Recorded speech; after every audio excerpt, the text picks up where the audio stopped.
What's up, QAA listeners? The fun games have begun. I found a way to connect to the internet. I'm sorry, boy. Welcome, listener, to Chapter 227 of the QAnon Anonymous podcast, the Posting to Prison Pipeline episode. As always, we are your hosts, Jake Rockatansky and Travis View.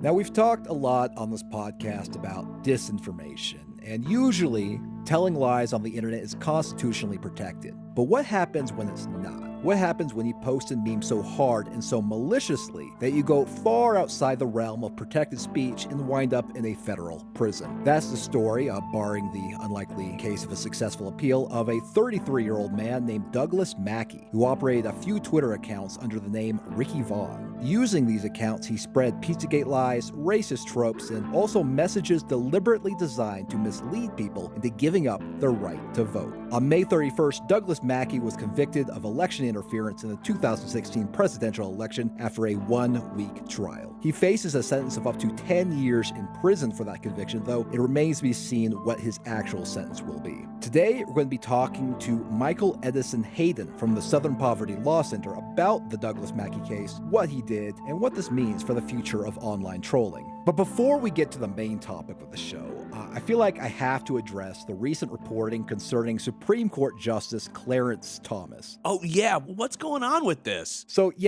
an investigation by ProPublica, really great investigation, found that Thomas accepted luxury trips from billionaire Republican donor Harlan Crow, which is a villain name, honestly. Yes, Harlan Crow, yes. He only wears purple. He lives in the very, in the very gnarledest looking tree. We've seen this guy. We know him. Yeah, so Thomas accepted gifts from Harlan Crow for years without disclosing them. So this included travel on a private flight to Indonesia, super yacht sailings, and visits to Crow's East Texas ranch.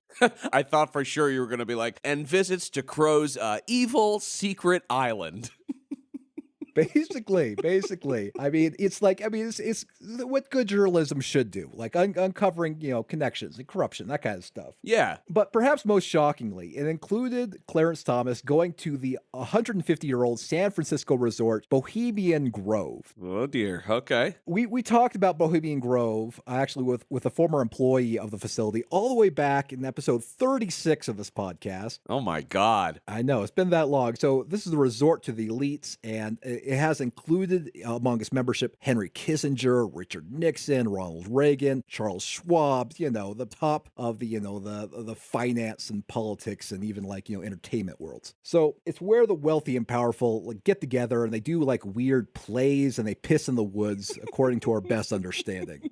Famously, Alex Jones snuck into the area in 2000 and he filmed the cremation of care ceremony. I just want to go in. I want to see all these. I want to see all these politicians, all these famous celebrities. I want to see them pissing in the woods. That's what I want to see. I know they're eating children. I know they're doing a lot of messed up things out there. But what we really want to capture today is tinkling. Politicians going little potty in the woods. This revelation in the ProPublica article was shocking to me, not because it reveals that Clarence Thomas's shtick about being an everyman is bullshit, or that it reveals yet another way in which billionaires control the government. This is all a given. Mm-hmm. But it's shocking to me because Clarence Thomas's wife, Ginny Thomas, is a conspiracist, right? Mm-hmm. The January 6th committee revealed text messages in which she railed against a plot by the elites to steal the election. She also sent a video by Alex Jones' associate Steve Pachenik. So look, if you're Supreme Court Justice husband is literally attending Bohemian Grove at the invitation of a billionaire, you should be allowed to rail about the elites or share Alex Jones videos. I feel like that doesn't make any sense. Yeah, there's gotta be some disconnect there. When Clarence Thomas gets ready to go to Bohemian Grove, he doesn't say I'm going up to Bohemian Grove, to do the play, around the owl and go tinkle tinkle in the woods. He's probably like,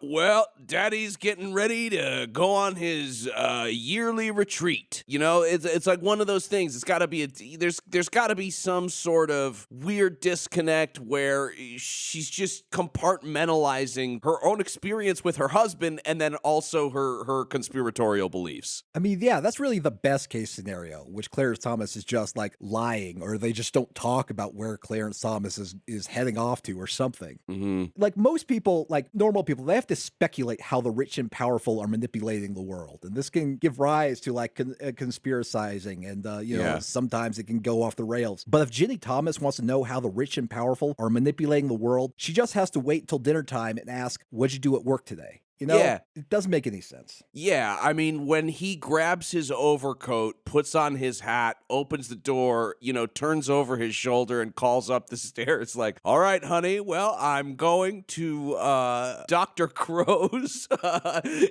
evil island. Like, I'll be back, I don't know, in a week or so. Or like, yeah, anything. Oh, well, but like, you know how this stuff goes. These people don't know. It's like, I've got my weekly fishing trip with the guys, or like, I got to do something for work. Like, we know how shady dudes operate. It's, I got to go ride on the yacht with Dr. Crow. I mean, it's like, I don't even know if he's a doctor. I've just started calling him that because I've fully embraced his comic book villain stature. I don't know. It feels like in conservative circles, these kinds of like conspiracy stances are just like a fashionable thing to do. And they're disconnected from any kind of like real attempt to understand, like, I guess, like how power is manipulating the world. Yeah, it's like when you're like married to perhaps one of the 1,000 most powerful people in the fucking world who's being courted by billionaires and flown over the world, you shouldn't feel so powerless and confused that resort to watching Alex Jones videos and getting weird Telegram messages about like, what the elites are doing. Because you are the elite. That's you. You're the one who controls the world. Yeah. Well,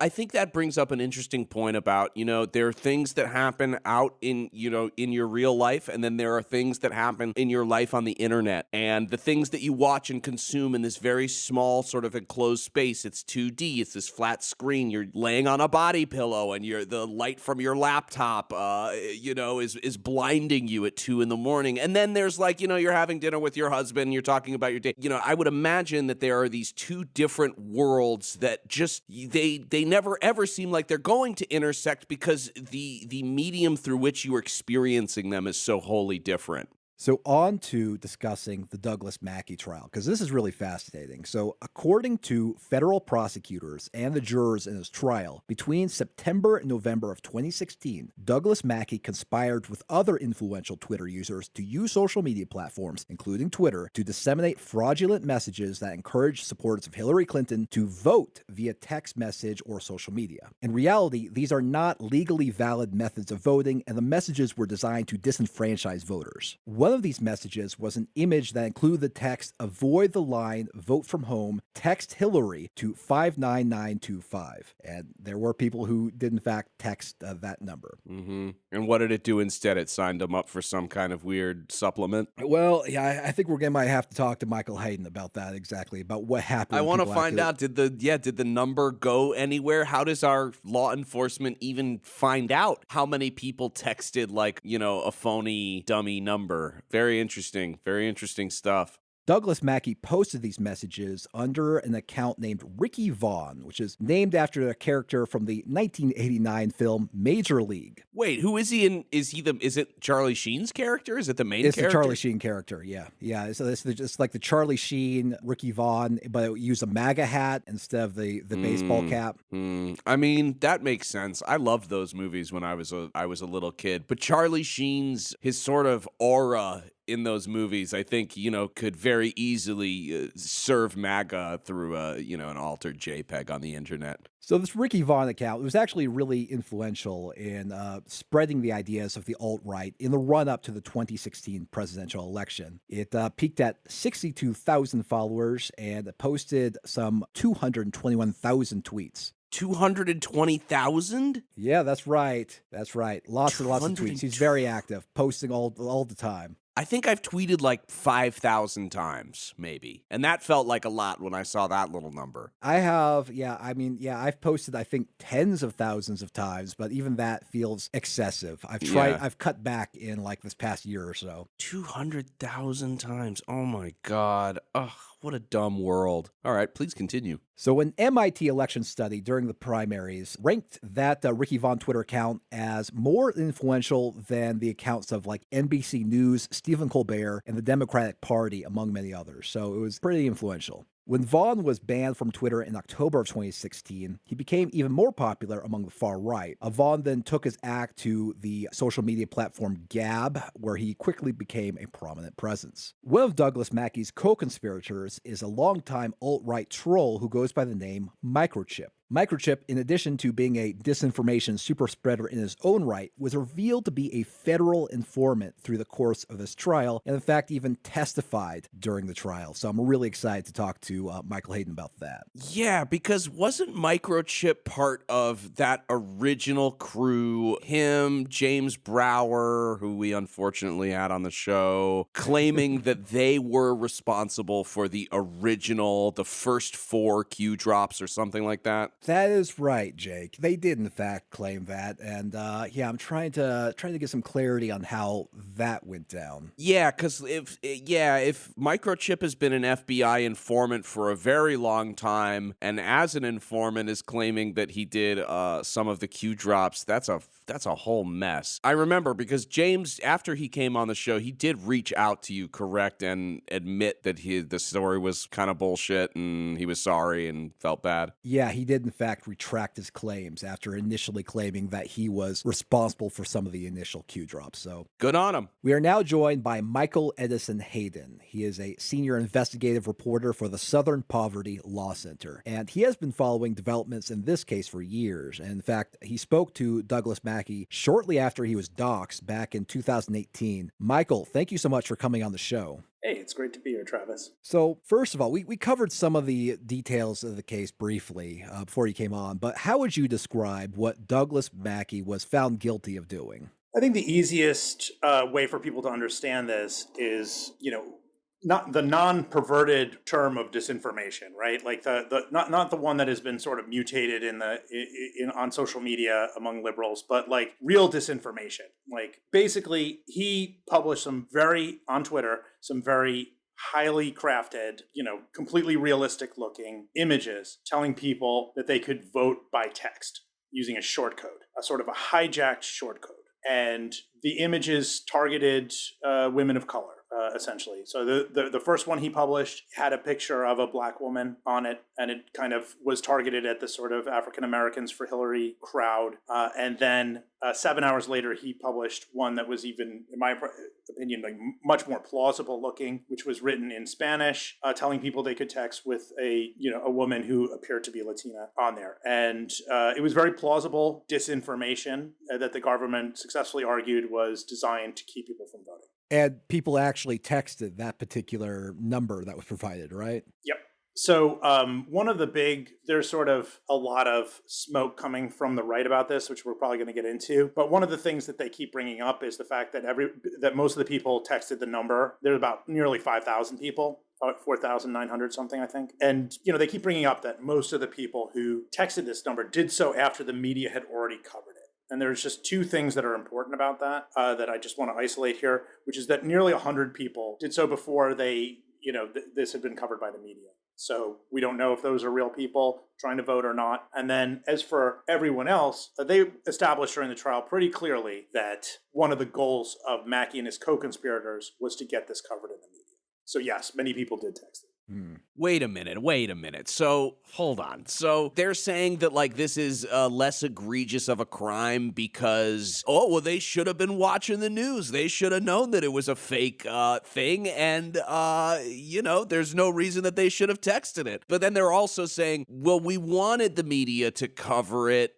These people, they break my brain. Like, okay, so you want the media to cover it so that people know it's a hoax, but you're also earnestly hoping to disenfranchise voters by giving them false information about how to vote for the candidate. Right. So one thing that's exposed in the trial are they were in multiple Twitter direct message groups. And these were like, I've been in a lot of different DMs in my time, but like, I've never seen anything quite like this, where it's like, do you remember Jared Wyand? Mm-mm. He was this guy who was he was in that Ricky Vaughn tier of kind of just faces you would just randomly see like on your, like, who the fuck is this guy? And he ultimately got suspended from Twitter when he started to get more and more radical. I think it was like a Star Wars comment he made about in 2016 about diverse casting or something like that was the first thing. And then he went to Gab and he got like really, really openly anti-Semitic and then, became really, really hardcore. this guy Jared Wyand. And one of the first DMs is just like, okay, this is a place where we're kind of like workshopping information or whatever, and it's pinned to the top. And essentially what they were doing in there is like plotting out ways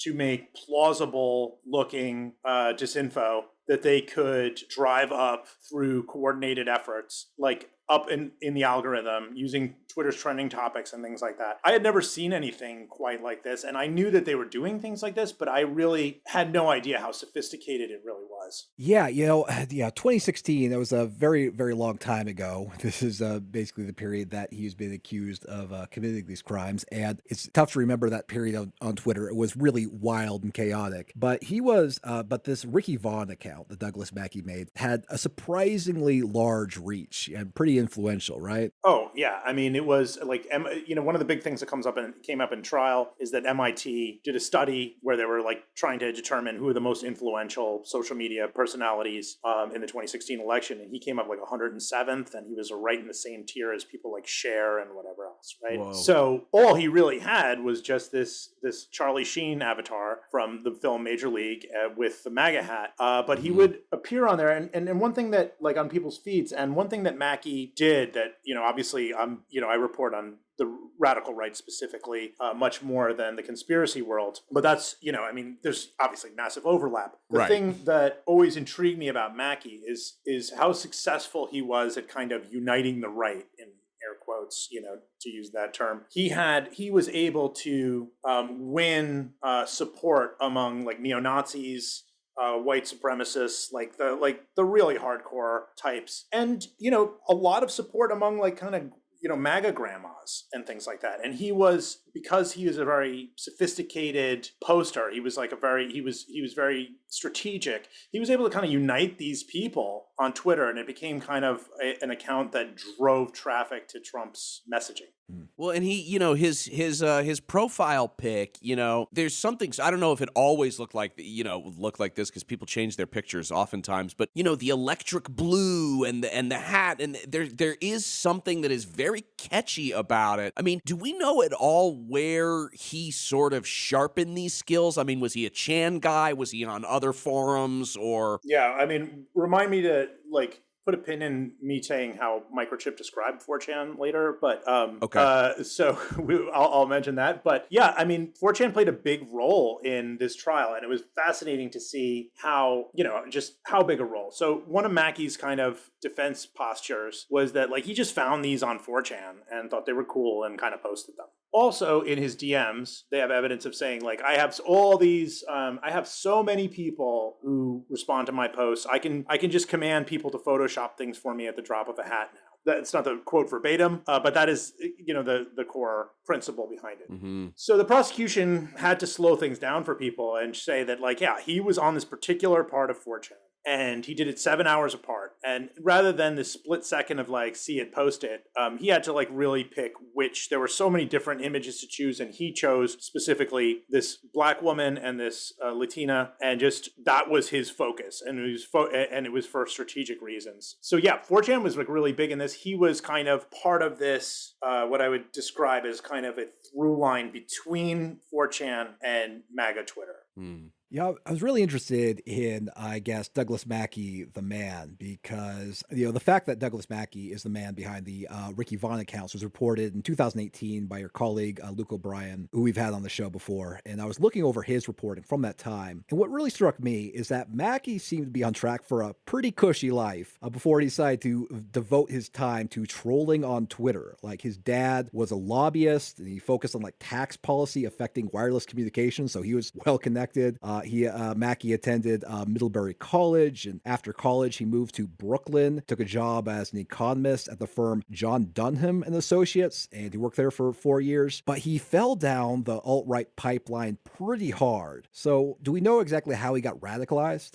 You really nailed it there, because I can't think of any one person who better symbolizes this idea of being red-pilled than Doug Mackey. I really can't. Like, I think he's got to be the biggest. I mean, a Middlebury grad who winds up in this particular situation. And, I don't mean that in like a classist kind of whatever way, but he really had no reason to turn into what he turned into. He had everything kind of like laid out for him in life, and a tremendous amount of white privilege in a non-arguable kind of way. I don't mean that in like the sort of, I mean, he's literally had white privilege in a literal sense. And this dude, like, the most compelling piece of color that the prosecution brought in was interviews with his roommate, who there's no need to name him right now because the guy's a private figure. But they, over a period of years, he's living with this guy, and the roommate says, what happened?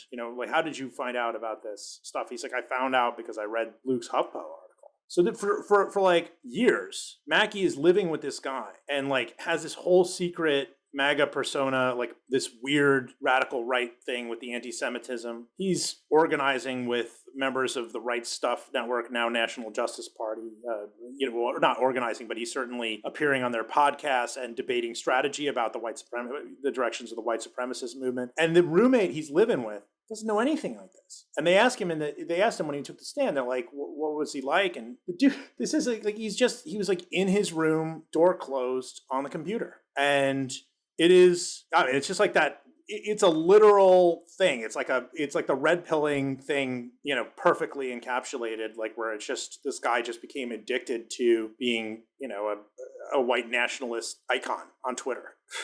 Well, what's crazy to me about that is that, typically, and look, I'm speaking from experience of somebody who, is easily taken in by conspiracies that they read online, and, have had to surround myself with good, smart people like Travis, to keep me from going overboard. But when you are discovering these things, when you are sort of going down the rabbit hole, the first thing you want to do is talk about it with your roommate. Roommates are actually so important here.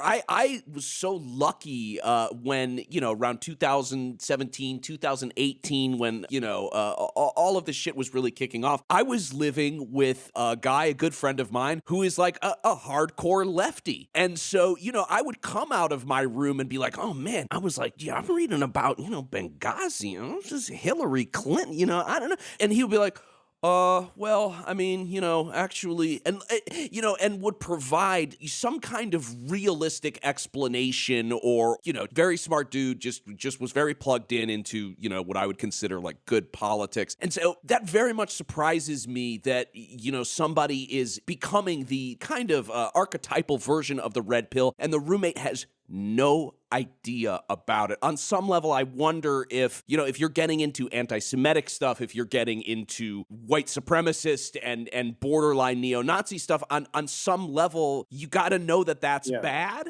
And maybe you don't want to share with, but usually if you're in the process of getting red pilled, you're trying to red pill everybody else around you. It's like the Calvin and Hobbes cartoon where he shows up at the bus stop and he's in a real bad mood and he treats Susie Durkins like shit. She gets in a really bad mood and he says, nothing helps a bad mood like spreading it. And that's kind of been my experience with people getting red pilled in the process, or just kind of conservatives in general. Well, just a quick point on that, which is what you're describing, Jake, about like, I want to share the conspiracy. The difference there is that Mackey took the role of predator here.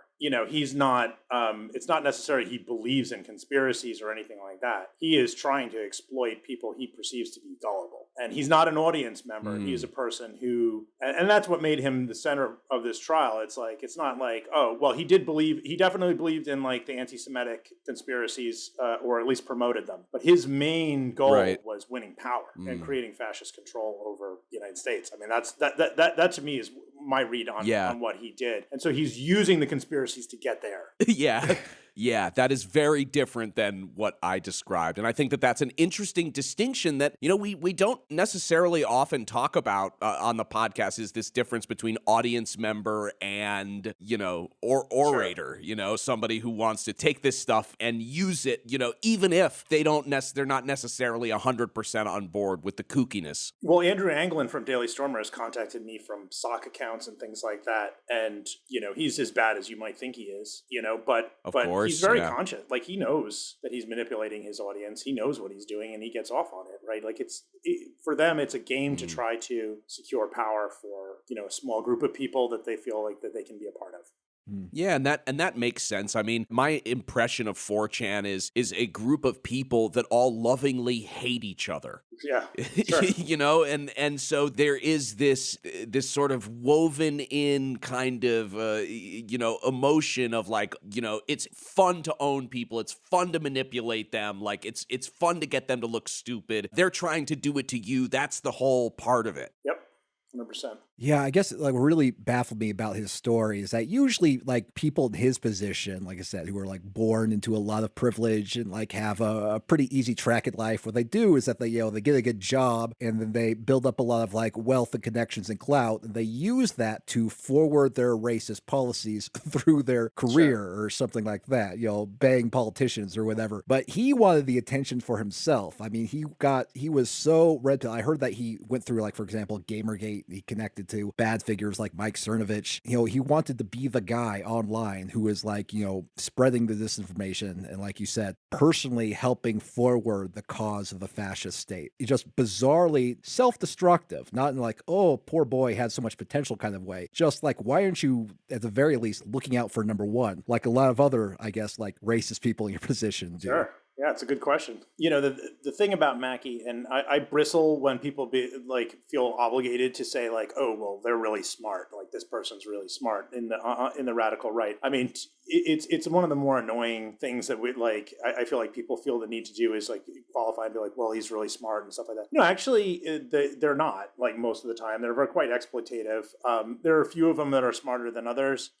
I think Mackey became so beloved from both the extreme far right and from, there's sort of the generic MAGA sludge, brigade, that because of the fact that he was a guy who could have succeeded at something else, and you could tell with the way he posted that he was, he could have been something other than this, and he committed himself to this. He had enough talent, I guess, at manipulating people and messaging to be something else. And they love that because they're so few and far between. Yeah, work for Pepsi or something. Yeah, it's really interesting to watch, people who have otherwise, promising careers. They have a lot of advantages, starting on third base, but sometimes you want to take that silver spoon and just dig it in the mud, and eat just a big spoonful of mud and rocks and worms. Or shit, in the shit posting sense. Yeah, or shit, whatever kind of, hankering,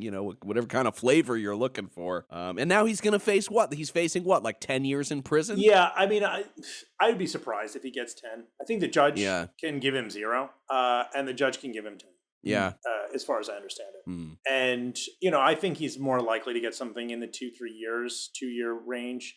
It depends whether Judge Donnelly wants to. She's a former prosecutor. She's an Obama-appointed judge. It depends on whether she buys into the changed man narrative that he's trying to sell, or if she really wants to make a statement here to say like, hey, hold on a second, man. Like, we're sending black people to jail for fucking marijuana, and like are there no repercussions for Middlebury grads who try to stop black people from voting? I mean, so she has the option to kind of like make it a tough sentence if she wants. If I were Mackey, I would not I would buy some Imodium AD or something, because it's going to be real stressful right before that sentencing, but I wouldn't expect full 10 years. That is if it happens, it's going to be rough. Michael, do you know, is there any discussion whatsoever on the idea? Because here's the things that I'm sort of looking at is that he's, on these sort of white supremacist boards, clearly there's a lot of racism there. And he, at the same time, his sort of voter misinformation scheme is targeting people of color. Do you think, is there anything being brought into play about that this is a racist crime, or that potentially a hate crime because it is geared towards people of color, assuming that they're gullible and trying to, ruin their opportunity to go out and vote for, whatever candidate they want? So, I don't know. There's nothing yet with that, but his white supremacist posts, his kind of like that world, made it into the trial repeatedly, and he got torn up during cross-examination when he took this, when he took the stand, and it was largely to explain things where he was saying that black people are predisposed to have an 85 IQ, which was, just standard fare American Renaissance yeah. crap, if you're not familiar with them. And yeah, I mean, he was just basically getting into this, like, this debunked race science bullshit and repeatedly saying black people are gullible. And you can see that from what they do on Twitter and stuff like that. And so, yeah, it came in because it's like, well, you think black people are dumb. You think black people are gullible. So therefore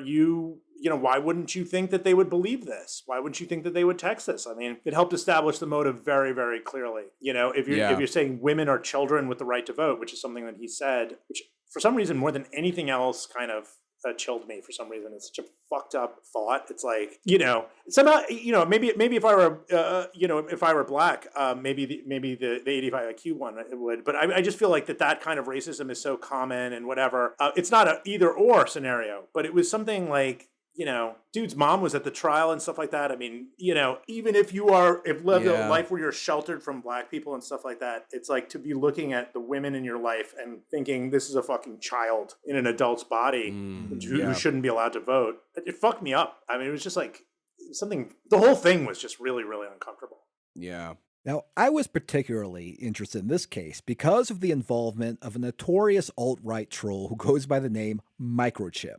Now, for those who aren't aware, Microchip is responsible for spreading a lot of disinformation related to the 2016 election. He's also responsible for a scheme called Operation Titty Twister, in which he and other people who use Twitter's reporting system to report tweets by reporters and progressives as part of an attempt to have their accounts suspended. So we discovered through this trial that Microchip is a co-conspirator of Douglass Mackey in the scheme, and no surprises there. It sounds like something he would do. But we also learned that Microchip is a federal informant and has been since 2018. And he, in fact, testified at this trial, which means that you laid eyes on the very mysterious and still anonymous Microchip. So what was that like? Wow. Okay, it's going to be a lot. I would almost say we could do a separate podcast just on Microchip. And the other thing I wanted to say is, we need to make some T-shirts that say I survived Operation Titty Twister.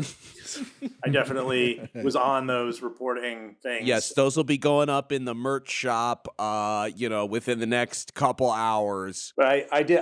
I'm an Operation Titty Twister survivor, and my account still exists for now. Yeah. So where to start? So I've been in touch with Microchip in some way, shape, or form since 2017, I think. So has Luke. Luke has been more involved with him than I have, but there have been times where I've been in, where I was talking to Microchip basically all the time. And that was maybe 2018. When I was on Gab, I was one of the few verified people on Gab who was not friends with like Robert Bowers or some other mass murderer.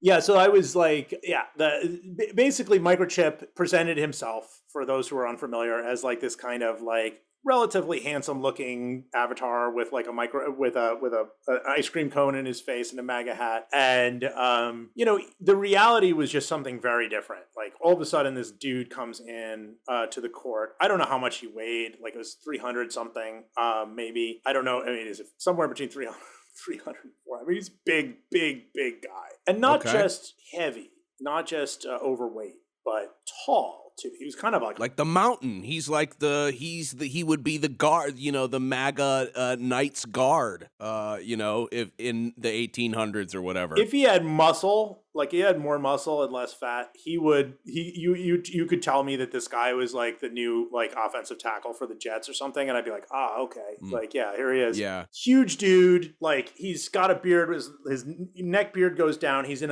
a very vibrant looking blue hoodie, like a kind of a royal blue hoodie that just really was like electrically blue, like brand new, and he had like hair that kind of like strung down like past his ears, like and curled out a little bit, greasy looking hair. Sounds a little bit like the comic book guy from The Simpsons. Yeah, a little bit without the ponytail, but like big, like a big version. Like if you mutated him out and it made him like massive in some Halloween episode of The Simpsons, then yes, that's kind of what it would be. And as soon as he came into the court, it was a fucking circus, dude. It was just his attitude. He comes in and he looks at Luke and he looks at me and he's just laughing. Right. He just starts laughing and he gets onto the stand, and his posture on the stand, like he doesn't stop the troll persona. It's like you can immediately tell this is the guy you've been chatting with, because he's got this cocksure kind of weird fucking comedy like vibe from the start. And it's very like, it was very challenging for the prosecution because he had Mackey dead to rights with some of the things he's saying. But because he was so weird, and because the average,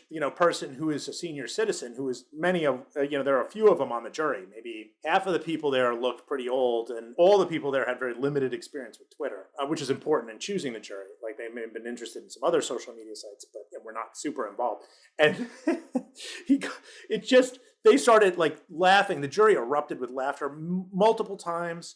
We started laughing. I had to take my COVID mask and put it on because I didn't want the judge was getting pissed with us because Microchip on himself was laughing on the stand during a sidebar and had to take his hooded sweatshirt and put it up over his mouth like this and was laughing into it like this because he recognized us and he had been exposed with no name or anything, and the situation was just that surreal. It was one of the when I die, which could happen tomorrow or it could happen when I'm 90. It will go down as one of the weirdest fucking hours I have ever experienced in my life. How about that? Whoa. I'm fascinated.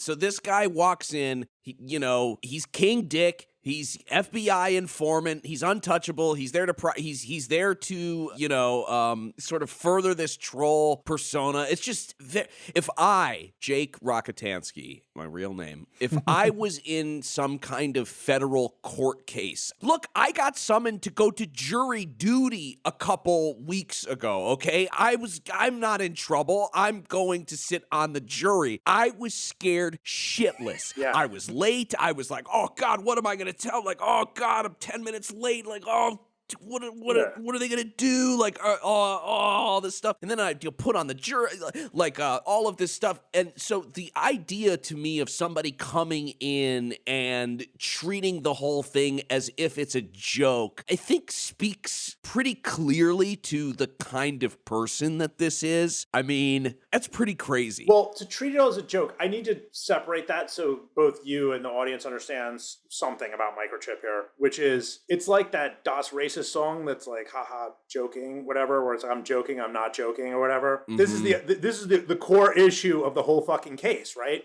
Mackey is saying, I'm not joking. I mean, I'm joking.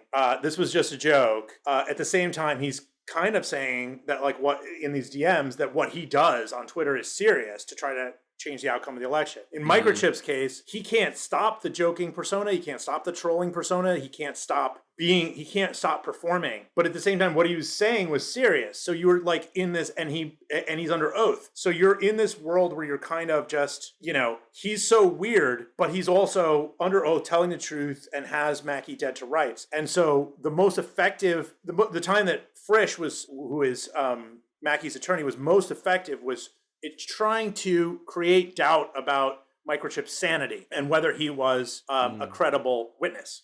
So this is this is the core of this case and why it makes it so fascinating. It's like, is it real? Is it not real? What is a troll? Does it live under the bridge? Is it serious when it tries to club you? That sort of thing. Yes. Yeah, it sounds like, obviously not an endorsement of Microchip, who's said a lot of vile things, but he always has this kind of like sardonic sense of, I guess, this 4chan nihilistic kind of sense of humor. And I guess that translated to his real life persona. Oh, I mean, look, he was, I have to admit, he was very funny at times. And because he's now a federal informant, he's been stripped of his, he can't be openly misogynistic, can't be openly anti-LGBTQ, can't be openly anti-black, can't be openly whatever. So he's just working with the things that he has that could just be funny from a trolling point of view. And his timing was very good at times. Like at one point, he said, they asked him, like, and what is 4chan? To explain it. And he said, it's a place where internet intellectuals gather to discuss contemporary events.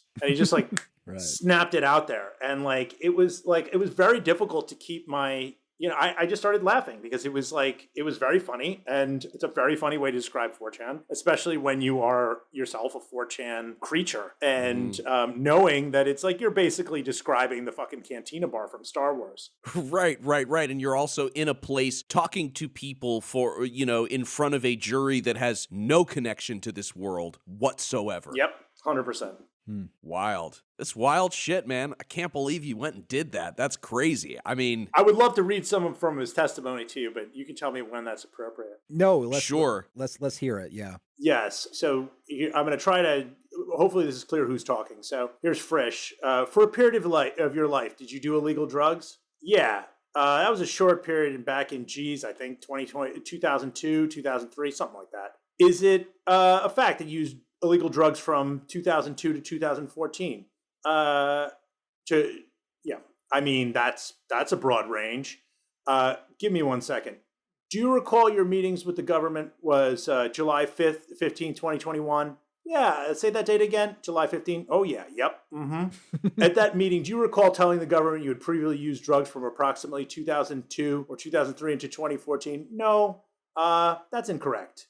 When were you using drugs? Did you have a high use of heroin? That was, no, there was some use of heroin, but not high. It was a one-off situation back in the early 2000s. Okay, some stuff about Agent Reese, who's this, his FBI agent.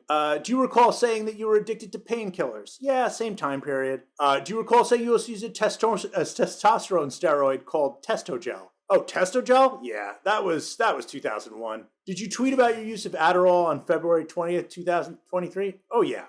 Let me show you what a mark identification is. Right? Oh, I already know this tweet. Did you tweet this? I did tweet that. Okay. Did you say in this tweet, I am now 36 hours into my Adderall and ChatGPT marathon? I did. Did you know what ChatGPT is? I do.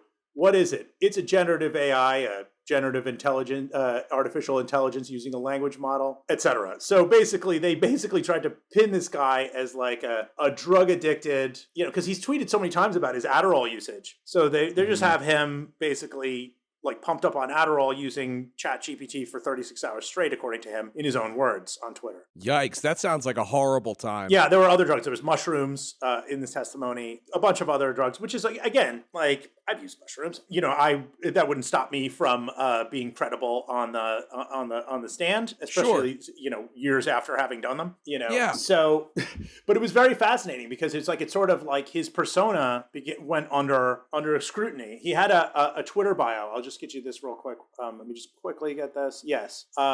Is this in evidence? Yes. It says, now this is a very recent Twitter bio, quote, I drink Black Rifle coffee, wear a fishnet trucker hat, have a Jesus tattoo, and inject testosterone. George Santos and John Kirby Stan account, pro balloon. Did you write that? I did. By the way, Stan is a modern slang word for being a fan of. Is that fair? Big fan of those two. Yeah. So it's again, this is why I had to put on my mask during this, because I was just laughing so hard because pro balloon. I mean, I assume that he was talking about the Chinese spy balloon, but it's so fucking weird. Yes, it's a weird thing to say. Black Rifle, drink black. I have a Jesus tattoo. I inject testosterone. Right. I mean, it's very easy to take what he. Yeah, it's like schizo posting. It's like, yeah, I got the Jesus tattoo. I'm full on MAGA, but I also do a bunch of hippy dippy drugs, and I'm fucking around with ChatGTP. It seems like this conglomeration of all these things that shouldn't that shouldn't sort of mix together. It doesn't really make sense. And I think that's the sense that I get from just the more I find out about Microchip is the word that comes to mind is slippery. He's slippery. He's very hard to grasp. And again, I said that I caution against people saying, oh, these guys are smart or whatever, but unfortunately, or fortunately for the feds now, Microchip actually is pretty smart, and he really stands out in that regard. He's obviously highly functioning freak of some kind, and you came across on the stand the way he presented himself, and also his grasp and ability to talk about things, and also in those chat, the ability to sort of shape Twitter through bots and whatever else he was using was pretty impressive, actually. I mean, in a totally destructive way, in a way that he seemed like a fucking Batman villain or something. One other quote I will give you, which I remember without reading it, is that somebody kind of made a declaration on Twitter talking about their mental illness or whatever, and Frisch pointed out a reply tweet in which Microchip says something of the equivalent to, thanks for speaking out, I also have the crazy, which was supposed to, it was very... It's very funny.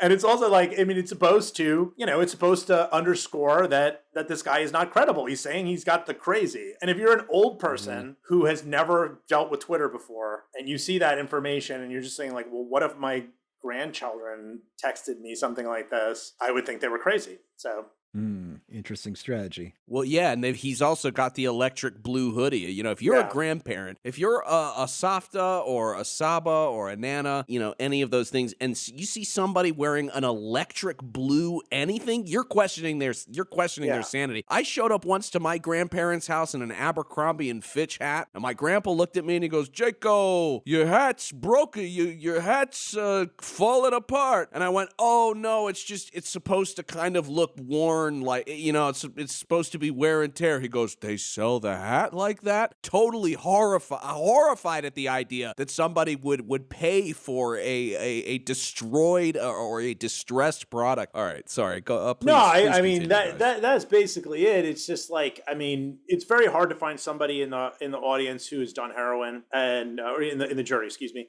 who's done heroin. I don't know about your audience actually, but yeah, who's done heroin, who you know, most of them not tripped.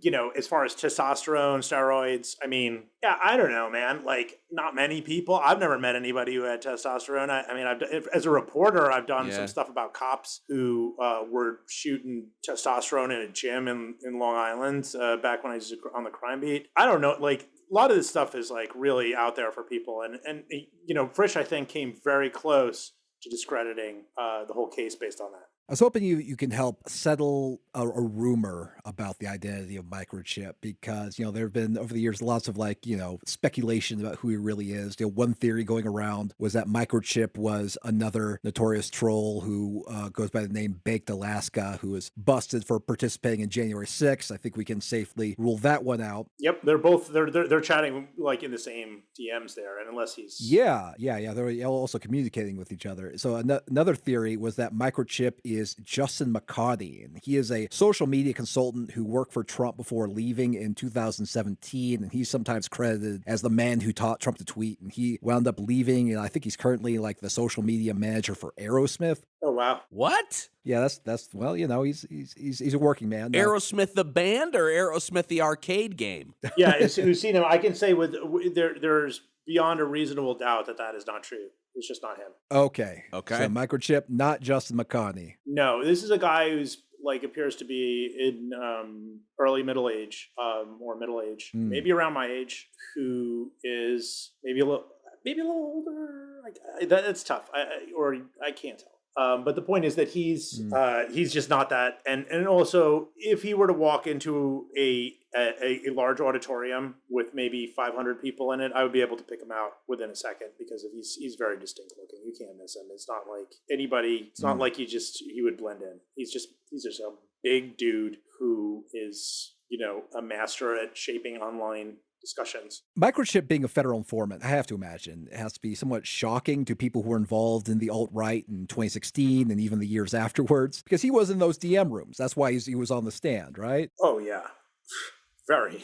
I read that there's like Microchip may be involved in like future federal cases. So how has the news of him being a federal informant been received in those sort of online alt-right communities? Well, we don't know anything about it other than we see people who are former allies of him were very invested in Douglass Mackey's case and trying to make sure that he did not get convicted. I mean, they were really pushing for him to be innocent. And I read that as this case being a trial balloon that they needed to kind of get over the line.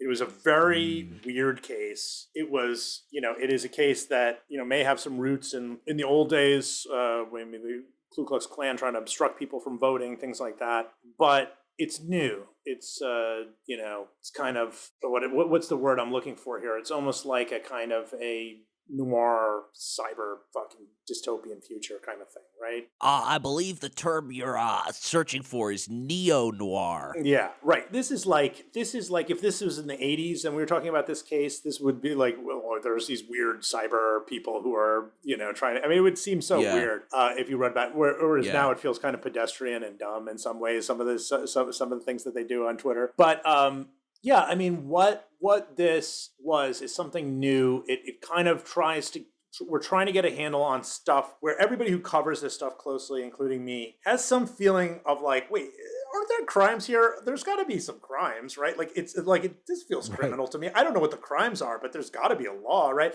Like, and I don't say that as somebody who's like pro, like, I'm not like pro law enforcement or I don't fucking care. In some ways, I'm mostly interested in IDing these guys and using my reporting to push them to the margins. But sometimes I'm like, there's got to be a law, right? Like, there's got to be something about this. And you think about all these high profile disinformation campaigns and all the damage that they've done. Think about Pizzagate. And I mean, a man lost years in prison because he believed in that. He's no victim. He tried to kill people. But like, let's also look at his life for a second. This guy believed bought fully into a fucking coordinated lie, went in and almost killed people in that thing. And then he lost years from his life and is now a felon. And it changed his life forever. I mean, what about all the waiters inside Comet Ping Pong who are still getting therapy, right? There's a lot of victims of some of these things. We've seen in the Macron leaks thing, for instance, which was not a disinformation campaign, but an influence campaign. And there may be some disinformation there. We don't know. Macron's campaign suggested that some of the emails were faked or whatever. But this was like, for your audience, in case you're not familiar, May 2017, Jack Posobiec, Chuck Johnson's website is kind of involved. Weave, who's in with these DMs, by the way, Weave from Daily Stormer, Andrew Ornheimer, the neo-Nazi. They're like, promoting this Russian hack and leak effort to try to get whatever. And six people from Russian intelligence, they have charges against them now from the Fed, into their actions in that hack and leak campaign. There's a lot of stuff here that feels weird, that has happened, that felt new also, starting in 2015 till now. And this Mackey case is their first kind of attempt to see if, can we use the laws that exist to try to make some, put forth some sort of consequence for actions like this. And your comment about them, like in the alt-right or whatever, we don't really use that term anymore. We started, the alt-right kind of ended in 2018. But that's when Microchip sort of turns Fed. And he's like in there with people like Posobiec. I'm sure he's connected to people like Cernovich. He was definitely connected to Baked Alaska. And all these guys are connected to each other. It's a sort of a small group of online people with very big platforms who are manipulating this stuff. And I would imagine, and they were all gung-ho trying to get people to perceive Mackey as innocent. And they must be very nervous right now. I certainly would be. If it were like a close ally of mine in this situation, I would be concerned based upon everything that has happened around there. And I don't know who's going to get charges. I don't know who commit crimes, but they're looking at this stuff pretty seriously. So Microchip was of particular interest to me because he is someone who was claimed to be one of the people who authored some of the first Q drops. And speaking of Jack Posobiec, he claimed this in a 2018 report by Jack Posobiec on One America News. Now, before we even get to the substance of that report, there are already like three big red flags: Jack Posobiec, One America News, and Microchip. You can't really recount on truth coming out of that. Yeah, right. So Microchip essentially claimed that he and another pro-Trump troll by the name of James Brower, who also went by the name Dreamcatcher, like Jake mentioned, we actually interviewed on the podcast back in 2019. So Microchip claimed that he came up with the QAnon concept on 4chan back in 2017. Now, no credible news outlet has verified these claims, but here's what Microchip said in that report. One day, Dreamcatcher, on a post on 4chan, there was a post where somebody said Hillary Clinton will be arrested, like shortly, right? Something like that. It was complete stupidity because she's not arrested. And it was one of those things where somebody was trying to set up some type of a gaslight type campaign, right? Again. And so, because we've been talking about this stuff, Dreamcatcher went to the next level, and he took that whole snippet and he added that she'll be arrested at this specific time within the next few days or something, right? And people responded to it. But the problem with the QAnon stuff, and I'm glad that our small group left, and it's not that we were ever a part of making the full QAnon, but it's turned dangerous, and I don't like that. I mean, some of the stuff that's happening, it seems pretty dangerous. These people are being gaslit by whoever's doing it now. I didn't want it to go that far. So that shit is so funny. I wrote a story about this in 2020 while I was rolling out my series on Jack Posobiec. So I am very well familiar with it. And people say, like, how do you do this job? And if you have a very weird and dark sense of humor, like clips like this are like, I sometimes I feel like it's so lucky to be paid to watch stuff like this because it's so fucking funny. Anyway.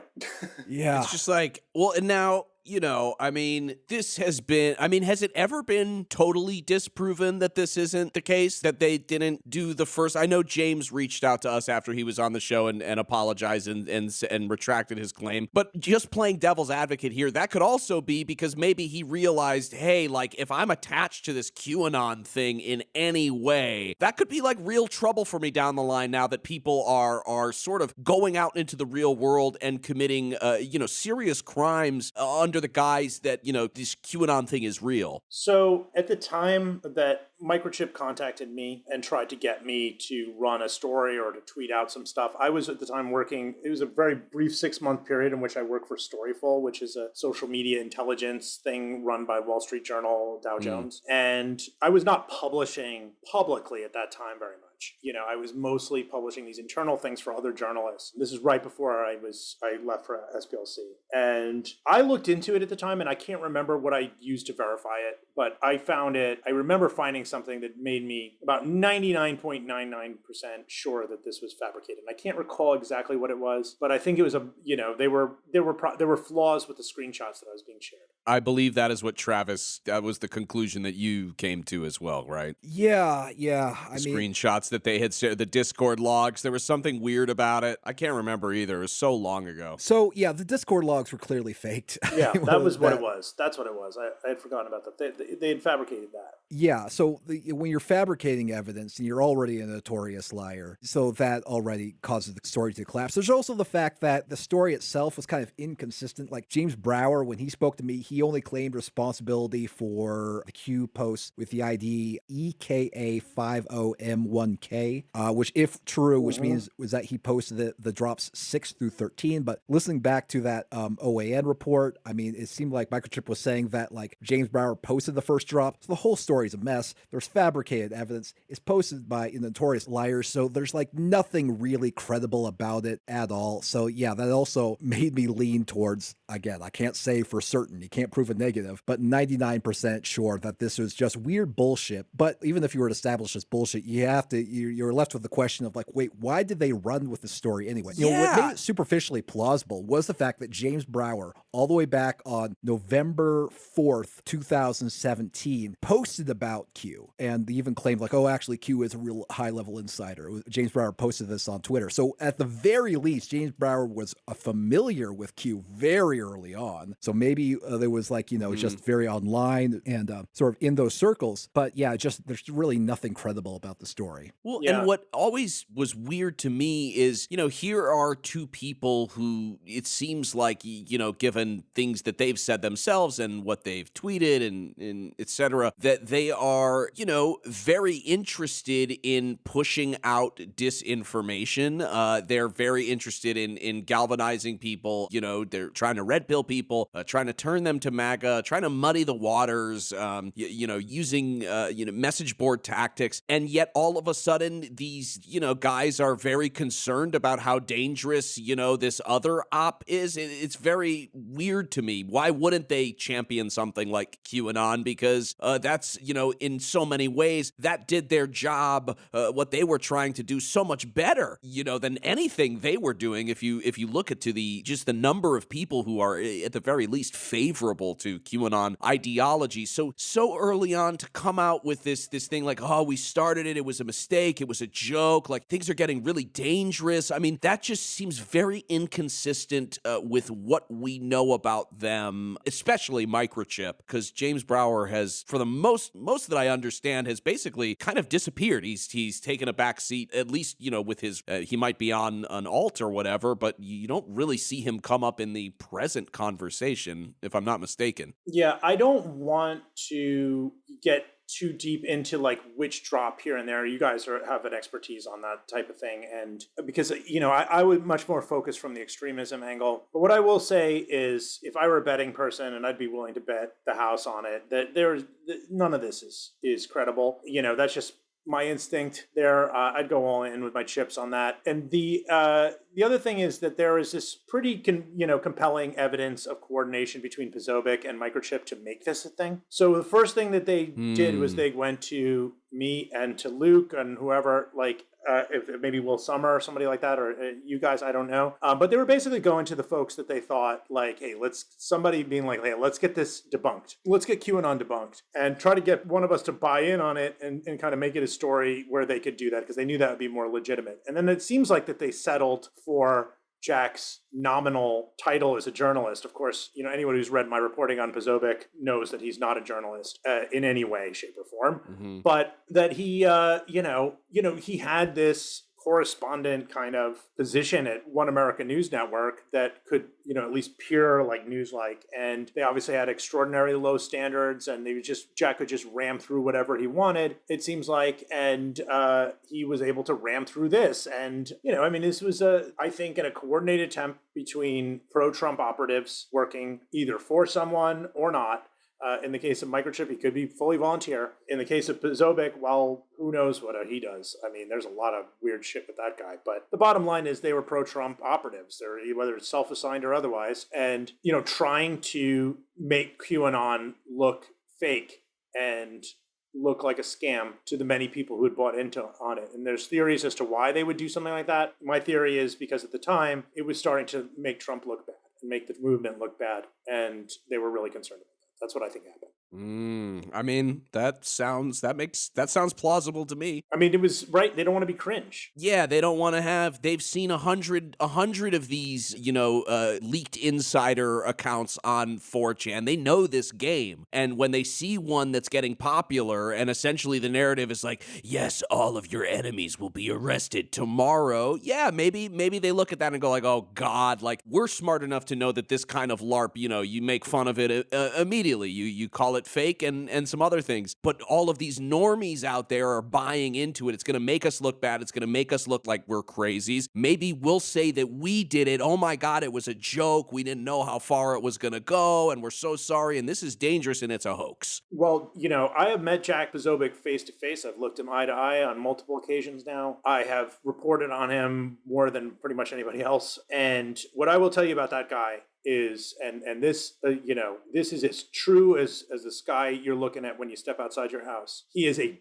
deeply, deeply, deeply insecure person in a way that I can't think of any person that embodies that feeling like Jack Posobiec. And I think there's nothing that would make this guy more upset than realizing how cringe he is. And he's quite cringe, actually, often. But when you are grifting off of a very cringe, an audience who likes cringe, who like gobbles up cringe, right? Who likes like the most insane, stupid things. And that is the audience you're grifting off of. You have to wear that. And I think that the QAnon thing, it's both because they want to help Trump and also because they themselves were starting to get embarrassed about the way the Trump movement was beginning to look.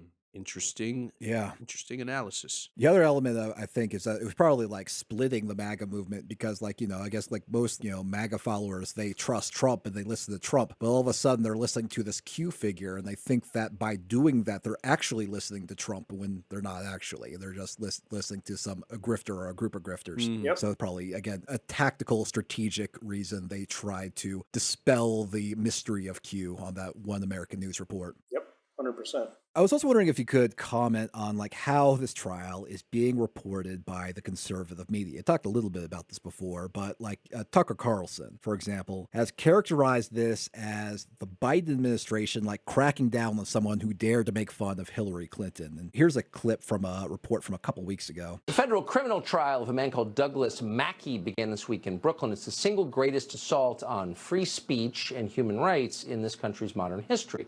The Biden administration is trying to send a man to prison for saying things they don't like and create a precedent so they can do it to you too. Here's the background.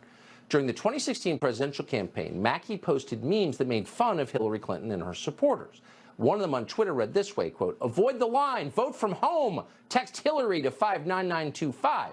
That was obviously a joke and everyone knew it was a joke. And yet days after Biden took office, 4 years after Mackey posted that meme, the feds arrested him and they charged him with conspiring to interfere with the rights of American citizens. He'd go to jail for 10 years for that. That means if you crack a joke on the internet that Democrats don't like, federal prosecutors get to decide you're interfering with an election.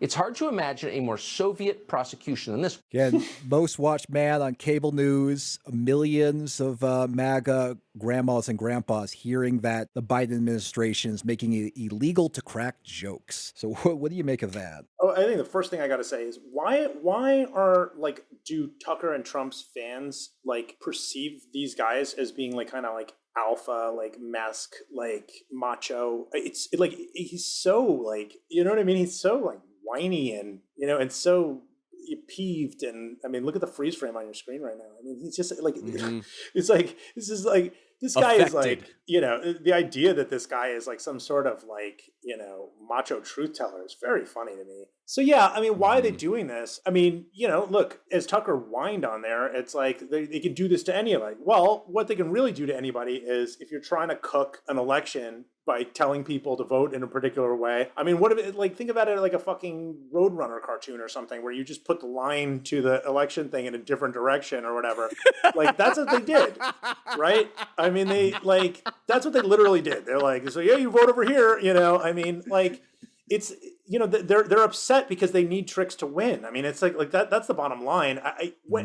Okay, little big picture thing here, but like you've heard, if you've ever heard Ann Coulter say that like Trump picked up $1,000 bill like off the ground or whatever when he decided to go with the anti-immigrant route and double down. In 2014, the Republican Party had all these like diverse faces they were trying to push out there, from everyone from Bobby Jindal to Marco Rubio and all these different guys, right? And they had a plan to try to keep the party together with all these changing demographics. And Trump was beholden to no one, and he just like doubled down on their sort of white majority domination type stuff and went all in on the white supremacy stuff. And when he did that, he went against what party leaders wanted, which is a more long-term electoral strategy. And by doing that, that's why they've had to buy into all these kind of weird fascist tactics, because they just can't get a majority with the demographics that exist anymore. It's very hard for them to appeal to immigrants. It's very hard to appeal to people of color and women and people in the suburbs. It's really tough. So they have to resort to all kinds of scheming, right? Like they've lost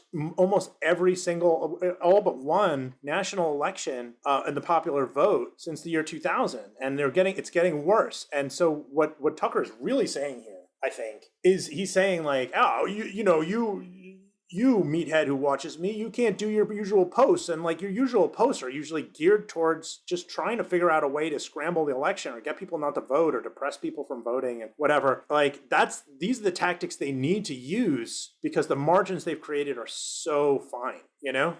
Yeah, I suppose that leads into the question of, you know, I guess like what is the significance for this ruling or this verdict going into the next presidential election, which is about a year and a half from now, because, you know, all of a sudden this is going to set a precedent. And I guess this might make people rethink their tactics about how they're going to use social media in order to support whoever their candidate is. Yeah, that's a good question. How is it going to impact? Because right now, like Twitter is at the center of this story. And right now, as it stands, Elon Musk is trying to get the band back together, right? Like he's trying to like put together the same type of environment that Doug Mackey succeeded in. The problem is there's something missing. And, you know, I can't exactly describe what it is, but it's just not there. There's something, they're all back, but they're kind of talking in what feels like the Superman 2, like little glass thing that they float around in, and like the bad guys. Like they feel like they're trapped in ice or something. They're not reaching the way they reached in 2016. And I'm not sure why it is. He can put it back together, but it's not doing what it's supposed to do. Something is missing. It's almost like a fable or something. You know? Trump, it's missing Trump. It doesn't have him on Twitter fighting directly with people. But even if he were back, I can't, I think there was something be missing. And I think it's the way that the rest of us view social media has changed. And I can't really prove that. It's just, I mean, look, your podcast didn't exist, right? I mean, because QAnon didn't exist. And there's so many, you know, there's been such a big response to what happened. We're still getting our hands around what happened. Everyone from historians to journalists to artists to podcasters, researchers, everybody. I mean, everybody's trying to get their handle on this seismic change in our culture. And the trial kind of is part of that. And I do think that this is a different world now. This is a world in which we are aware, everybody's kind of wounded and knows that they're, much more savvy about manipulation and how it works. So I think that really speaking, how it might affect the election is that it only adds to that feel, right? To that sense that this disinfo is going to be, it's going to have a shorter reach. They love to talk about the Hunter Biden laptop thing and being censored from Twitter. We know the stupid Twitter files thing, right? But what they don't talk about with that is the fact that even if they had left the article up there, that it may not have had much of an impact on Biden. They keep suggesting that it would. But I think a lot of people are entrenched with the belief that, wait a second, we've seen this type of thing happen before, right? Where something new comes up and then we're very skeptical about these October surprises. Like Pozobic was posting right before that, he says October surprises are coming, and it was like a dinosaur with lasers coming out of it or something. And it's like, man, you're getting diminishing returns. People have changed. It's not just that. It's just that, I was feeling pushed around in 2016 as somebody who was not crazy about Hillary, and watching just on Twitter, just as a reporter, I was with ABC News and just watching these guys go in on everybody so hard. And it almost felt like a bunch of people running and pushing something to move it, right? Like a car or something. Like they just kept making progress by just running full force into it. And that energy seems to have dissipated. And that is just my, that's my ballpark thing.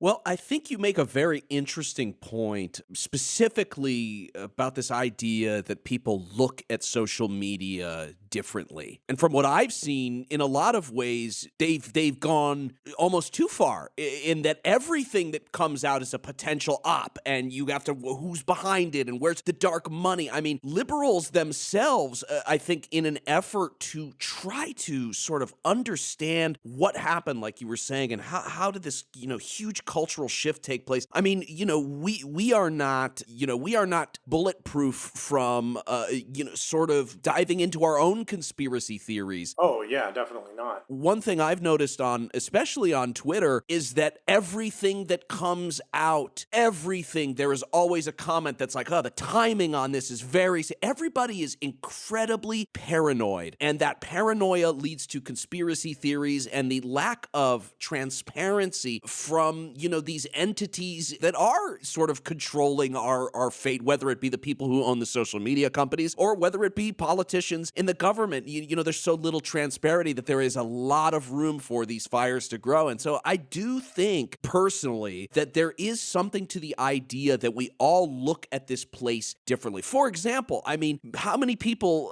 I see on Twitter describe Twitter as they are in a battle? Chapo talks about this a lot, where they'll talk about, each side sort of thinks they are in the battle for good, and on the right, where you have, heavy religious sort of ideology, it is a battle between good and evil, between God and Satan, or lesser so between communism and freedom. Yeah. And on the left, it is democracy and fascism. Everything is so, hyper, what's the word? What's hyperbolic. Yeah, hyperbolic, exactly. Oh God, my English teacher mom is going to be so upset about that. It's a word I like to use though. I think it's a great one. Hyperbolic, that, yeah, I mean, we are looking and experiencing these things differently. Everybody is a digital soldier now to some degree, or they believe that they are. And so, yeah, I mean, it will be very interesting to see what plays out. My personal opinion is that I'm kind of with you, Michael. I don't think that the juice isn't there anymore. I think a big part of that is not having a Hillary Clinton to fight against. I mean, say what you will about Joe Biden, but the guy is at the very least inoffensive, inoffensive. He's not stoking anything. Well, Jake, I mean, if you think about something like this, right? I mean, if Tim Pool starts something right now, for instance, this is no longer, it's Tim Pool, the centrist journalist who skateboards, right? Like everybody knows now, right? Like we went through the process of proving what Tim Pool is, right? And some of these guys that they brought back, right? Like it's like if Carpe Dunctum is pushing something, it's no longer like, who is this guy and what is this? It is like, it's that oaf. Yeah. It's known oaf, Logan Cook, right? So this is kind of the problem that they have now.